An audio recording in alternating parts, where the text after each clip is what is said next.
नमस्कार, प्रणाम। आइए विषय आगे बढ़ाया जाए।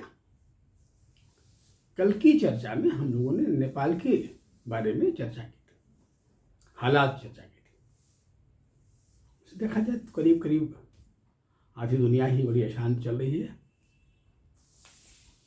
पहले श्रीलंका, बांग्लादेश स्थापित हो चुका था, नेपाल हो ही चुका है, अभी फ्रांस में भी चल रहा है। जो राजनीतिक अस्थिरता है वो बड़ा गड़बड़ है, वो अच्छा नहीं दिखाई दे रहा है।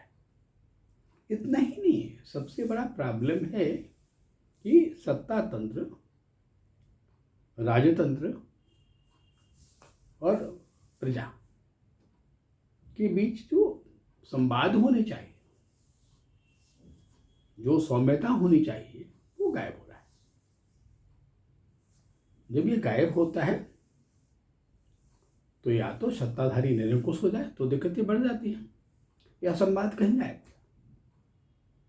या एक मिसकन्वर्सेशन हो रहा है। ये सरकार की अच्छी बातें जनता तक नहीं पहुंच पा रही। खैर, पर ज्योतिष क्या कहता है? ज्योतिष के आईने में इसको कैसे देखा जाए? ऐसा क्यों होता है? जैसे मान लीजिए हम हिंदुस्तान का एग्जाम्पल ले लें, भारत का एग्जाम्पल ले लें। याद हुआ 75-76 का दौर, जब इमरजेंसी लगाई गई थी। शनि नाम का जो प्लेनेट है वो कर्क राशि में था। शनि ग्रहों में स्वभावतः शूद्र कहा गया, कर्क राशियों में ब्राह्मण कहा गया। इसका अधिपति चंद्रमा होता है। वैसे तो जहां जहां पानी की राशियां, वार्टिस राशियां हैं ना, जैसे कर्क है, वृश्चिक है, मीन है, इसके पहले वायु राशि होती है और बाद में आग्नेय राशि होती है। खैर, और मिथुन का जो अंतिम नक्षत्र होता है उससे कर्क जुड़ा होता है, या पानी वाला राशि जुड़ी होती है। पुनर्वसु वृश्चिक वाले में विशाखा, तुला वृश्चिक के बीच, और पूर्वा भाद्रपद जहां कुंभ और मीन की बात आती है। खैर, जब शनि कर्क में आता है तो बड़ा राजनीतिक अस्थिरता पैदा करता है, और कहीं न कहीं देश का जो तत्कालिक साम्राज्य होता है, जो तत्कालिक शासन होता है, हालांकि वो प्रजा द्वारा चुनित होता है, चुनाव होता है ना, फिर भी दोनों बीच में जो साम्यता होती वो नहीं रहती। और कभी कभी खराब निर्णय भी जनमानस में बड़ी असुरक्षा पैदा कर देते हैं, भले वो किसी मजबूरी में लिया गया हो। पर डेमोक्रेसी में कोई रूल बिना प्रजा के सहमति के नहीं, उनके संस्तुति के बिना नहीं। उस समय का जो सिचुएशन था वो था आपातकाल लगा देना, तमाम सारे विपक्षी नेताओं को जेलों में बंद कर देना, कुछ नए नए फरमान, ऐसे तमाम सारे उस समय के आदेश थे, ऐसे ऐलान थे, ऐसे अनाउंसमेंट थे सरकार की तरफ से, जो जनता में भय पैदा करने वाला है। क्योंकि प्रजातंत्र नहीं कहता कि हम विपक्षियों को जेल में बंद करना या विरोध को दबाने की चेष्टा करें, तो ये प्रतिक्रिया फिर खराब होती। फिर क्या हुआ था कि लंबे दिन से चली आ रही कांग्रेस गवर्नमेंट 1977 में हार गई। उसमें जनता पार्टी की सरकार बनी, लोकनायक जयप्रकाश के नेतृत्व में, और चलिए, हालांकि ज्वाइंट वेंचर गवर्नमेंट थी, संयुक्त सरकार थी, कई पार्टियां मिलकर बनाई थी, बहुत दिन चल नहीं पाया। फिर 79 हुआ, फिर री इलेक्शन की बारी आ गई, सरकार गिर गई सत्ता लोलुपता में। खैर, और फिर कौन सी गवर्नमेंट बनी 79 में, और वो भी अपने पूर्ण कार्यकाल पूरा करने से पहले अक्टूबर में, 31 अक्टूबर को 84 में इंदिरा जी की हत्या हो गई। खैर, ये मैंने एग्जाम्पल पेश किया कि जब भी शनि नाम का प्लेनेट किसी ऐसी राशि में आता है जो राशियां या तो वाटस्थली होती, उसे कहते हैं ना बण का विषाक्त भेद, बण भेद। जो शुक्र शनि की जितनी राशियां हैं वो क्या है, या तो पृथ्वी तत्व की राशि है या वायु है, मुख्य तो वायु प्रधान है। मिथुन, तुला, कुंभ इन राशियों को सूट करता है। खैर, अभी वर्तमान का जो शनि है वो कहाँ है, मीन राशि में और कम अंशों में है। अभी उत्तरा भाद्रपद नक्षत्र में तो अब अल्पांश है, ये अंश मजबूत नहीं हुए। और ये शनि का ही नक्षत्र होता है, शुरुआत तो बृहस्पति नक्षत्र पूर्व भाद्रपद से होता है। तो जब भी शनि ऐसा होता है, इन राशियों में होता है, तो दिक्कतें पैदा कर देता है। पिछली बार 1996 में याद करें तो शनि नाम का जो ग्रह है वो मीन राशि में आ गया था मार्च अप्रैल के महीने में, और 96 से लेके 1999 तक लगभग 3-3.5-4 वर्षों तक बहुत राजनीतिक स्थिरता थी। सरकारें बनती थी, बिगड़ती थी, बार बार चुनाव होता था। उसी बीच देवगौड़ा बने, गुजराल साहब प्रधानमंत्री बने, मोदी साहब प्रधानमंत्री 2-3 बार शपथ लेके फिर रिइलेक्शन नहीं हो पाता, बहुमत साबित नहीं हो पाया। फिर 99 में वाजपेयी जी बहुमत साबित कर पाए और फिर 99 से 2004 तक देश के प्राइम मिनिस्टर है। खैर, अभी भी शनि मीन में ही चल रहा है। और जब शनि रेट्रोग्रेड पोजीशन, ग्रह कभी बकरी तो होता नहीं भाई, लेकिन जब हमारी पृथ्वी के समानांतर उसकी चाल बड़ी धीमी पड़ है, लगता है कि वो पीछे जा रहा, मैं आगे बढ़ रहा हूँ। ऐसी अवस्था में एक भ्रम की अवस्था होती है, और ये भ्रम सरकारों और जनता, सरकार और जनता के बीच में भी हो जाता है। अतः उस भ्रम को दूर करने की चेष्टा करना चाहिए वर्तमान सरकारों को या सरकार को।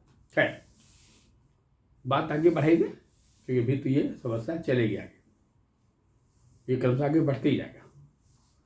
खैर, आज हम बात करने जा रहे हैं, एक जातक ने बड़ा महत्वपूर्ण विषय पैदा कर दिया। उसने पूछा कि गुरुदेव, व्यक्ति का, जातक का जन्म तो पहले हो चुका होता है, माँ के पेट में आना, गर्भाधान होना में तो उसके जन्म की शुरुआत है, पर हम कुंडली बनाते हैं उसके जन्म के बाद। बड़ा ठीक, बड़ा जेन्युइन प्रश्न है, प्रश्न बड़ा तार्किक है। तो पहली बात ये कि बच्चा माँ के पेट में कब आया, कि उसका बैकग्राउंड, उसका कॉन्स्टिट्यूशन तो वही बनता है ना। पर कुंडली में कैसे जाने हम कि बच्चा पेट में कब आया होगा। ध्यान से देखें कि कुंडली का जन्म किस महीने का है, जनवरी का है, फरवरी का है, मार्च का, अप्रैल का है। अप्रैल का मान लीजिए 4 नंबर महीने का है, तो ध्यान दें कि सूर्य नाम का प्लेनेट 4 नंबर में कब आया होगा, तो जुलाई के महीने में आया होगा। वो 15 जुलाई, 16 जुलाई को आता है, उसी बीच आया होगा। इसका जो कंसेप्शन है वो जुलाई के महीने में होगा और कर्क संक्रांति में होगा, तब वो बच्चा अप्रैल में पैदा होगा। आई बात। ऐसे मान लो कोई बच्चा अगस्त में पैदा होता है, 8 नंबर के महीने में पैदा होता है। अब हमें ध्यान देना वो बच्चा माँ के पेट में कब आया होगा। कहा जब सूर्य नाम का ग्रह 8 नंबर में जाता है ना, वृश्चिक संक्रांति, कब, वो नवंबर में आता है, आधे नवंबर से लेके आधे दिसंबर के बीच, तब का कंसेप्शन होगा और फिर अगस्त में डिलीवरी हुई होगी। पर एक बात और पैदा होती है, बहुत सारे केस में से देखा जाता है ना कि भाई ये बच्चा बड़ा प्रीमेच्योर पैदा हो गया, समय से पहले 7वें महीने पैदा हो गया, 8वें महीने पैदा हो गया। ऐसे कैसे आते हैं, ऐसा क्यों होता भाई। ठीक बात, ये भी प्रश्न बड़ा उचित है। अब देखना होता है कि बच्चे की माँ की तो कुंडली, हालांकि जरूरी तो पेरेंटल है, दोनों का जरूर, लेकिन माँ का विशेष आवश्यक है क्योंकि बच्चा माँ के पेट में पलता 9 महीने।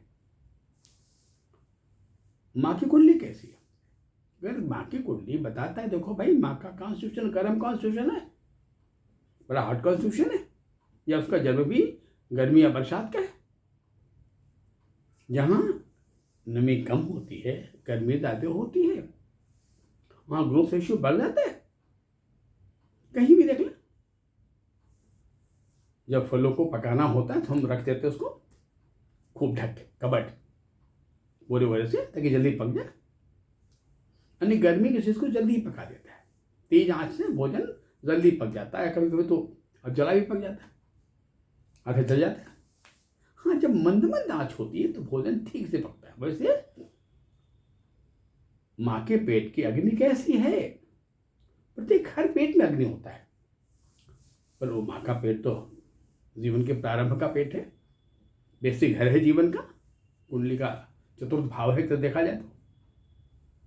वहां का वातावरण कैसा रहा,